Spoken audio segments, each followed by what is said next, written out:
NCP কোনো চাঁদাবাজের দল নয়, এনসিপি কোনো টেন্ডারবাজের দল নয়। এনসিপি উঠে এসেছে সংকট থেকে, সমস্যা সমাধান করে এনসিপি উঠে এসেছে, ফ্যাসিবাদের কবর রচনা করে এনসিপি উঠে এসেছে, আওয়ামী লীগের চ্যাপ্টার ক্লোজ করে এনসিপি উঠে এসেছে। আপনারা এনসিপির হাতকে শক্তিশালী করুন।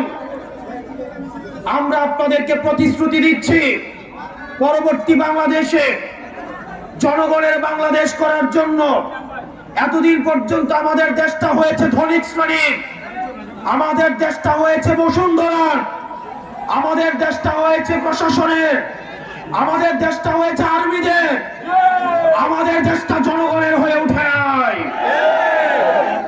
আমরা আপনাদেরকে প্রতিশ্রুতি দিচ্ছি, এনসিপির নেতৃত্বে ক্ষমতা জনতার হাতেই আমরা ফিরিয়ে দিব। প্রিয় সিলেটবাসী, আপনারা সবাই ঐক্যবদ্ধ থাকবেন। আমাদের সংকট শেষ হয়ে এখনো যায়নি, আমাদের সামনে লড়াই রয়েছে। ইতিমধ্যে আওয়ামী লীগের একটা পক্ষ, যারা আওয়ামী লীগ করেছে, আওয়ামী লীগের সুবিধা নিয়ে লেখক হয়েছে, আওয়ামী লীগের সুবিধা নিয়ে যারা অ্যাক্টিভিজম করেছে, আওয়ামী লীগের সুবিধা নিয়ে যারা মিডিয়া খুলেছে, তাদের প্রতি আমাদের সজাগ দৃষ্টি রাখতে হবে। আওয়ামী লীগ আবার বিভিন্ন রূপে বিভিন্ন ভাবে আমাদের সমাজে তারা আর ফিরতে পারবে না, কিন্তু বিশৃঙ্খলা করার চেষ্টা করবে।